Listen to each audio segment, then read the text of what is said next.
हाँ जी स्टूडेंट्स, जो आज हमने करना है दैट इज़ टॉपिक है हमारा, ये थ्योरम करनी है, दो थ्योरम्स। फर्स्ट थ्योरम है show that A set of disjoint open intervals is countable, कि जो हमारे जैसे ये हमारी रियल लाइन है, इसमें हमने ओपन इंटरवल्स ले लिए, एक ओपन इंटरवल ये ले लिया, डिसजॉइंट लेना है तो दूसरा ये ले लिया हमने, ठीक है जी।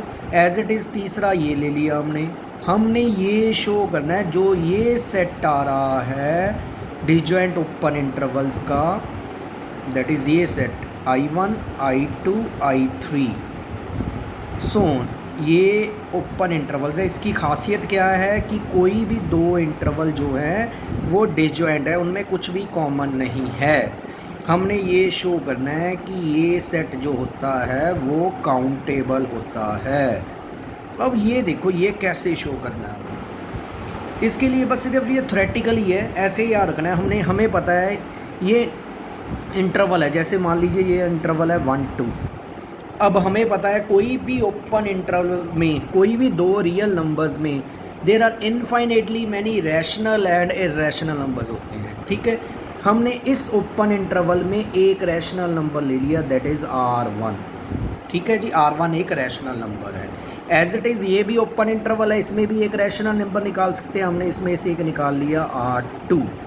एज इट इज़ ये भी ओपन इंटरवल है, इसमें भी एक रैशनल नंबर निकाल सकते हैं, इसमें भी एक रैशनल नंबर निकाल ले सकते हैं। मीन्स ये पक्का है जितने रैशनल नंबर्स होंगे, जितने रैशनल नंबर निकाले उतने ही हमारे ये ओपन इंटरवल्स होंगे, ठीक है जी। क्लियर है। अब हमने ये लिख लिया दो लाइनें, choose R1 R2 R3 R4 rational numbers, ये रैशनल नंबर्स सच दैट, ये रैशनल नंबर्स कैसे हैं, जो पहला नंबर है वो इंटरवल I1 में है, दूसरा I2 में है, तीसरा I3 में है, सोन।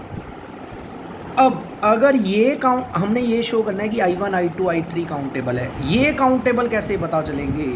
अब अगर ये मैं देख लूँ कि ये अगर R1 R2 R3 काउंट कर सकते हैं, अगर इसमें ये पॉइंट्स काउंट कर सकते हैं, ये पहले में ये दूसरे में, अगर इसको ये काउंटेबल है तो नेचुरली ये इंटरवल भी काउंटेबल होंगे।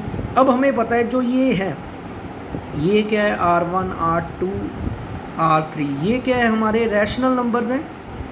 और हमें पता है रैशनल नंबर्स क्या होते हैं, काउंटेबल होते हैं।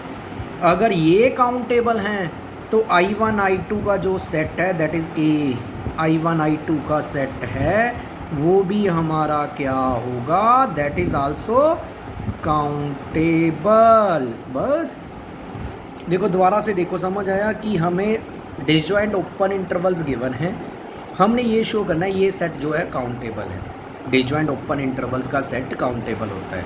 अब हमें पता है एनी इंटरवल में there are infinitely many rational and irrational numbers होते हैं। इस इंटरवल में मैंने एक रैशनल नंबर ले लिया R1, इसमें ले लिया R2, इसमें ले लिया R3, इसमें ले लिया R4। अब हमें पता है अगर ये R1 R2 R3 R4 क्या है, ये रैशनल नंबर्स हैं, क्योंकि ये काउंटेबल हैं तो नेचुरली ये इंटरवल्स भी क्या होंगे, ये इंटरवल का जो सेट होगा वो भी काउंटेबल होगा, दैट इज़ एक सेट काउंटेबल है। क्लियर है बेटा, इजी है मेरे ख्याल से ये पहली थ्योरम। तो चलो दूसरी थ्योरम देखते हैं हम क्या है, ठीक है। Second theorem, show subset of countable set is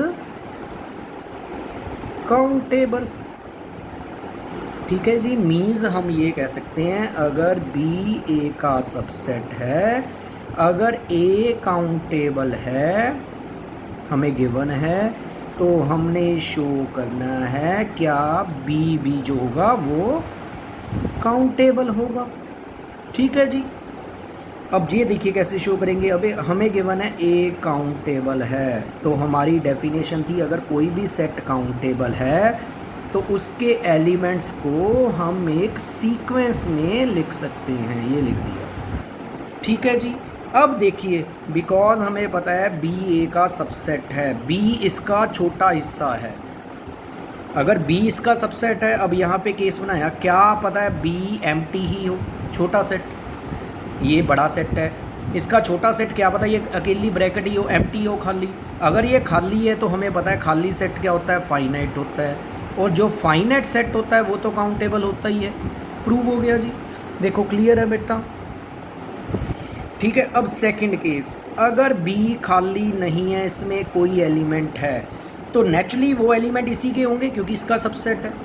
अब हमने जैसे बी ए का सबसेट है, मान लीजिए बी में ये एलिमेंट है, पता नहीं कौन से होंगे, ये भी हो सकते हैं कि जिसका पहला एलिमेंट A2 हो, पता नहीं क्या होगा इसमें बी में, क्या पता A1 भी हो, क्या पता A1 ना हो A2 हो, क्या पता A2 भी ना हो A3 हो।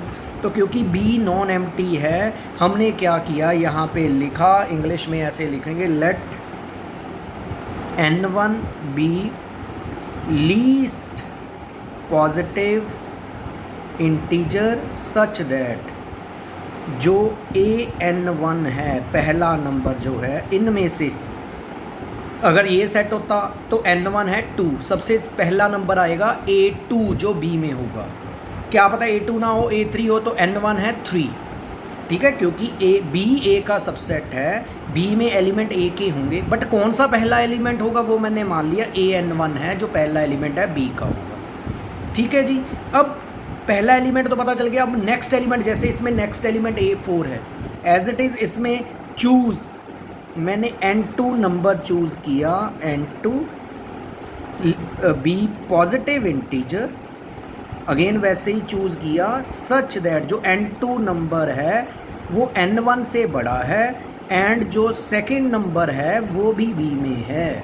ठीक है, हमने B के नंबर्स निकालने शुरू किए, क्या पता है पहला नंबर A3 हो, उसके बाद A5 आए, एज इट इज़ पहला नंबर AN1 हो, उसके बड़ा AN2 भी उसमें B में हो, एज इट इज़।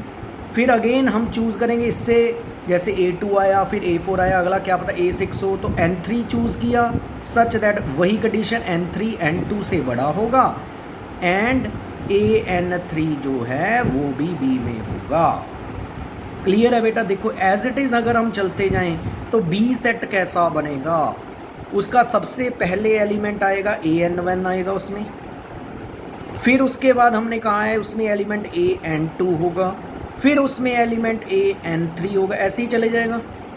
ठीक है जी, ये पक्का है, उसका पहला एलिमेंट ये आएगा, उसके बाद ये आएगा, उसके बाद ये आएगा, एंड सो ऑन। अब ये देखो, इसको जो B के एलिमेंट्स को मैंने सीक्वेंस में लिख दिया, पहला एलिमेंट ये आएगा, उसके बाद ये बड़ा ये आएगा, उसके बाद बड़ा ये आएगा, क्योंकि इसको मैंने सीक्वेंस में लिख दिया। तो ये सेट क्या होगा हमारा, क्या होगा बेटा, ये सेट हमारा काउंटेबल होगा। क्लियर है, इजी है। लो, हमारी ये थ्योरम मिसिंग थी, ये कर ली है, इसकी मैं PDF अपलोड कर देता हूँ, आप चेक कर लेना। ठीक है जी, चलो, थैंक यू।